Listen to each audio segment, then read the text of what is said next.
What do you call a champion who forgets how to finish?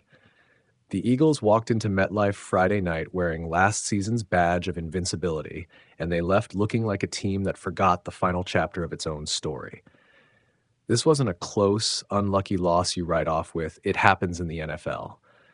This was a 34-17 game where a receiver was ghosted for an 89-yard touchdown, and the quarterback threw the easiest pass of the night too far, and the tape won't let Philadelphia forget either mistake. The scoreboard says Giants 34, Eagles 17.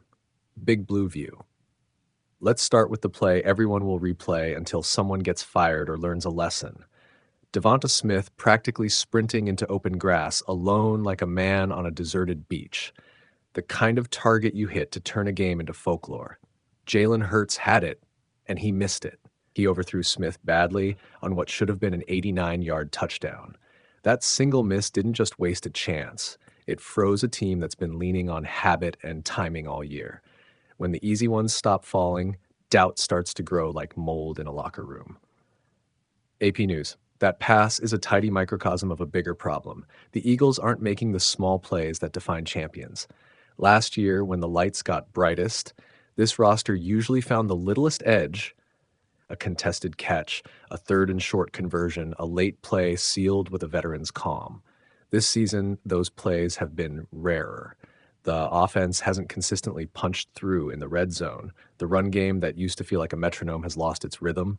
The defense that bullied opponents now gets out-muscled on pivotal drives. It's not one bad schematic decision or one missed block. It's a creeping erosion.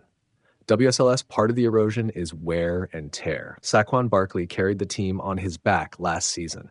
The man had 482 touches, and you don't mechanically shrug off that workload. His yards per carry are down, and the volume that once powered the Eagles' identity is no longer automatic. The offensive line has also been nicked and bruised. You can feel the difference when the pocket feels smaller and the gaps aren't popping the way they used to. Those two things together strip the offense of its breathing room, and then the team leans on heroism instead of execution. The result is predictable: more stalled drives and fewer game-closing moments. WSLS schematically, there's another nail in the coffin. Continuity at play caller has been shaky. The Eagles lost Shane Steichen after the 2022 season, then Kellen Moore took a different job this past offseason, and Kevin Patullo, despite pedigree, hasn't duplicated the flow that made Philly so hard to defend. We're seeing an offense that sometimes looks like it was built on inertia rather than intentional design. Too many predictable calls, not enough rhythm for the passing game, and a failure to sustain pressure on defenses over 4 quarters. When the coordinators change and the roster ages a bit, the fine margins that used to be automatic suddenly require conscious maintenance, and Philly hasn't done enough of that maintenance yet. Newsweek, defensively, the hole at cornerback popped open like a rotten seam. Quinyon Mitchell exited with a hamstring issue. Jalen Carter was ruled out pregame with a heel question, and suddenly depth looked paper thin. Young giants like Cam Scatabo didn't politely wait their turn. They ran through the seams, turning moments into touchdowns. Zach Bond got steamrolled on a couple of key plays, not because he quit, but because the matchup and scheme left him exposed. Injuries are a universal cruelness in the NFL. They expose the thinnest of rosters and force backups into spot roll if they had light rolls they may not be ready for. When your top defenders miss time, the blueprint for stopping opponents disappears, and that's the kind of structural problem that costs more than one game. AOL.com. There's also an ugly pattern of short-term fixes that don't stick. The Eagles use the tush push, effective like boring and legal, which worked sometimes and inflamed fans and opponents the rest of the time. That kind of conservative play is fine when your execution is clean, but when your run game struggles and your big play shots aren't connecting, relying on a few gimmicks won't paper over deeper faults. The better teams adjust their identity without losing what made them great. The Eagles, for now, look like a team trying to remember its own playbook under stress. TheSun.com. So, what's the immediate repair list?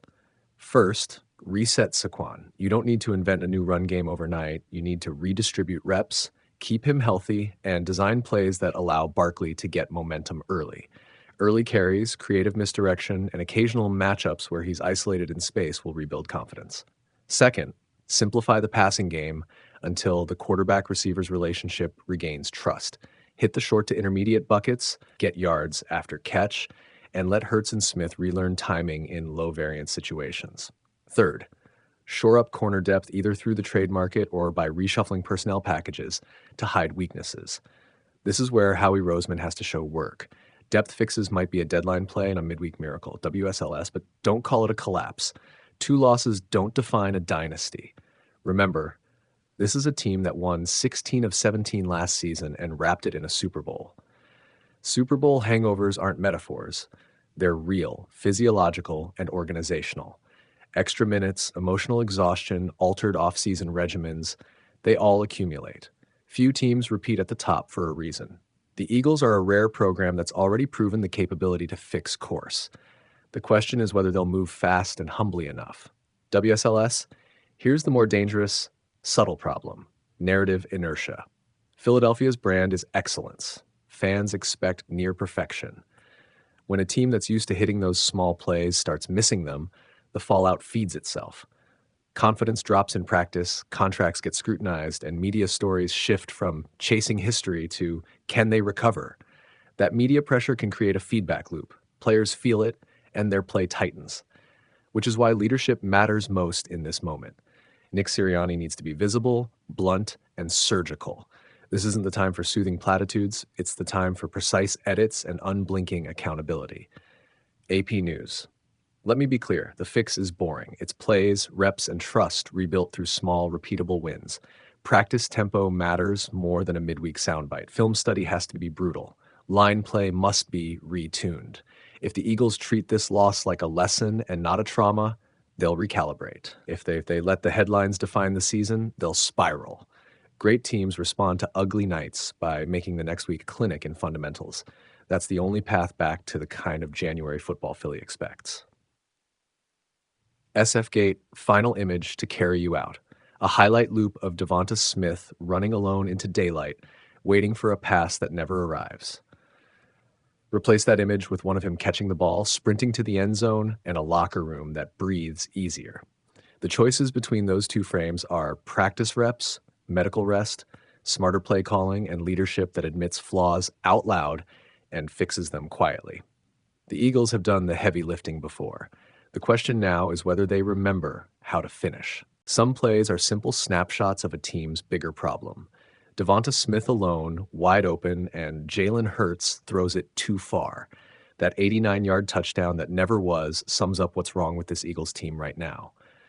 The talent's there, but the execution and timing aren't.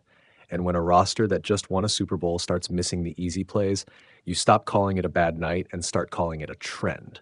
The headline is obvious. Philadelphia isn't the same team.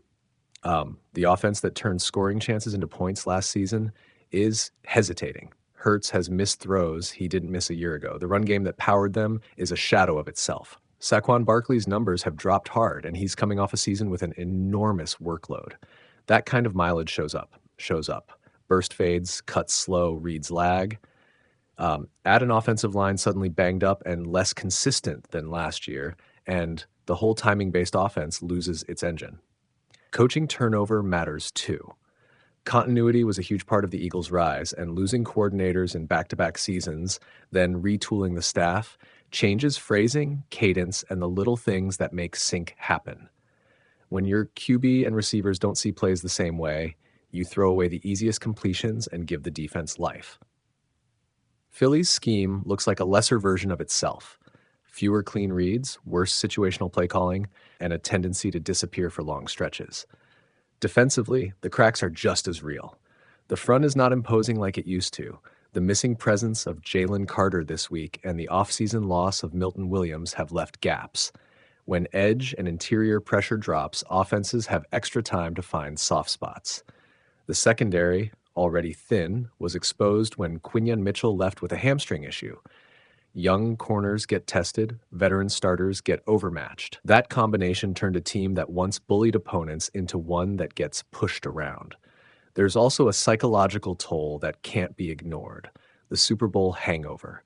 Winning the whole thing demands an extra season's worth of minutes, and it takes a physical and mental toll on everyone. Barkley's 482 touches last year don't vanish. Extra practices, playoff mileage, and a parade of celebrations add up. Few teams repeat at peak level because the margin for error shrinks when wear and tear accumulates. What does fixing this look like, practically?